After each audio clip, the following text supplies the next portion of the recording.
Okay. Okay.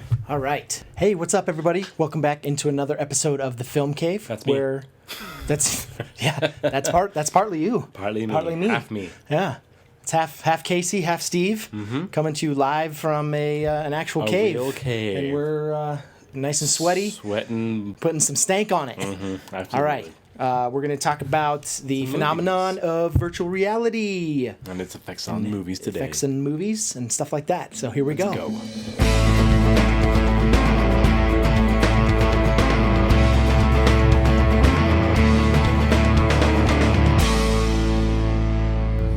Okay, so virtual reality. So it was huge. It's.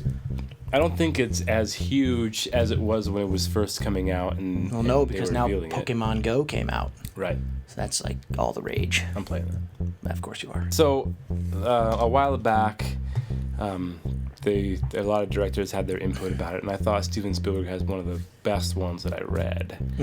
And his take on it was tell us, Steve. The director tells the story of the script in his vision. He has the vision of how it's going to be shot and like what he wants you to look at certain times, what he doesn't want you to see.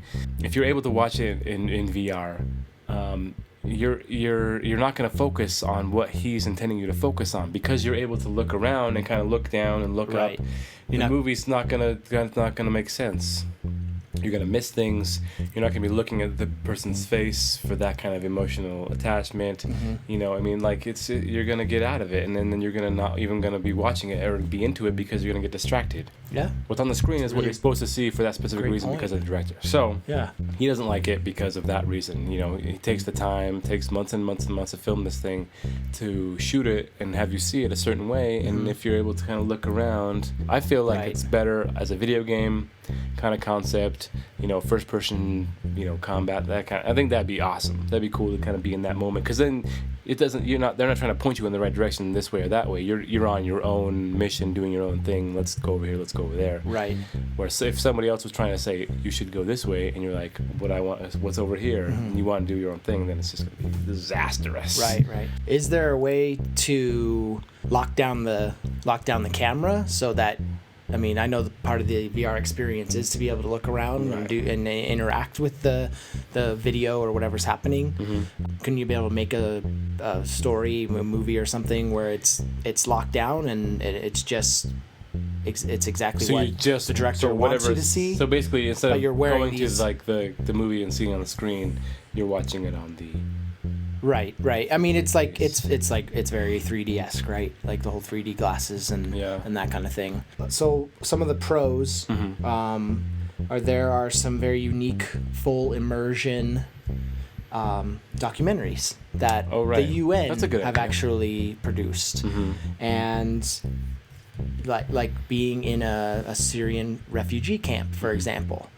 So I don't know if in that type of documentary short, if you can look around and experience other things happening in that camp, or if you're just sort of locked into, you know, maybe you can look a little bit left or right, but then I think that's a good point, because if in a documentary they're showing you the things that you want to see, but in a lot of it it's kind of them walking around with the camera. So I feel like you would get a better sense of it in a documentary sense, because they're putting you in that, not like you're supposed to be looking at two actors acting. You're kind of in this world that they're trying to put you in. And I don't know, you might be able to actually fully look around and get a 360 degree view. That's a good point of almost like everything.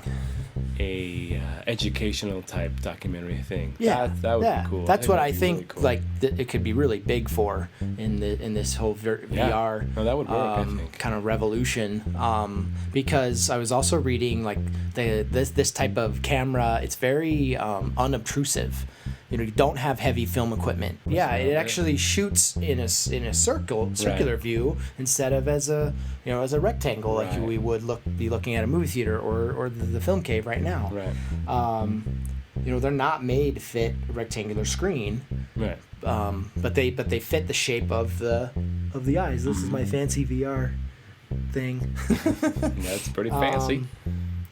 Yeah, but you definitely So the documentaries that That's a the good idea. UN and other companies are doing, and then That's a good point. yeah, then the video game, I think freaking amazing. would be That pretty would be cool. so much fun. If you like any of those like first person games, if you're the actual, if you know, watching it on the screen is a little bit difficult, but if you're able to turn your head as fast and turn your body as fast as you turn without having to like do that, oh Right. my gosh, that would be so much fun. That'd be You'd pretty crazy. get you so much more into it, so much more excited about it. Yeah. That just kind of brings up points or cons like motion sickness, vertigo, people experiencing different.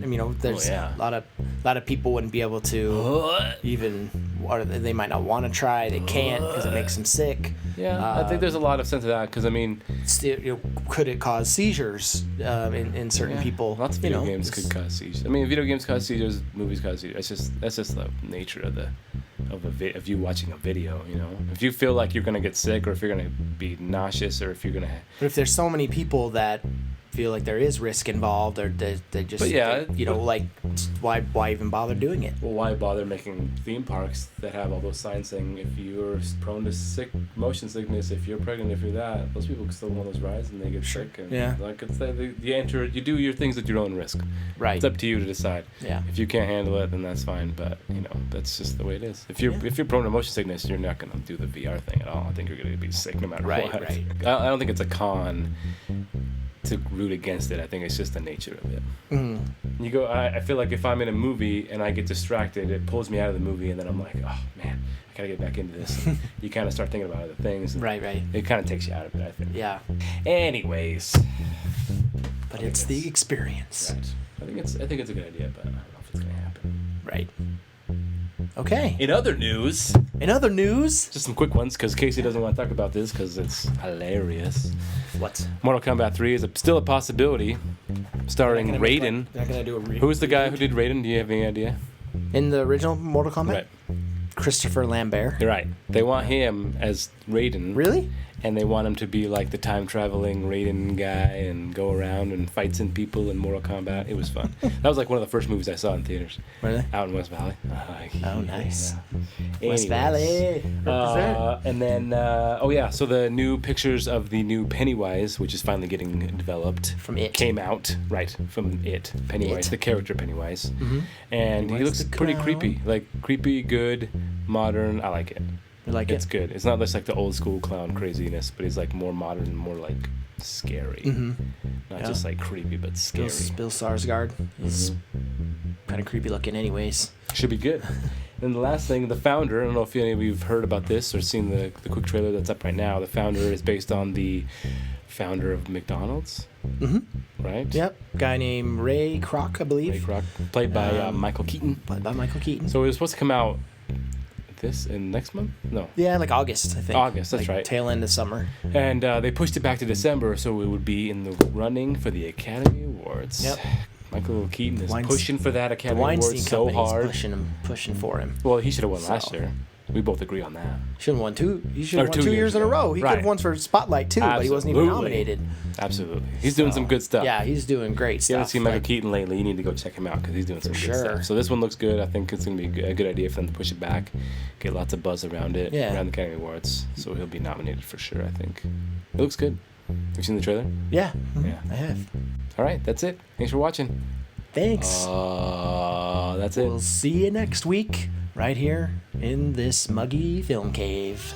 Damn, this is the damn film cave for sure. Damn.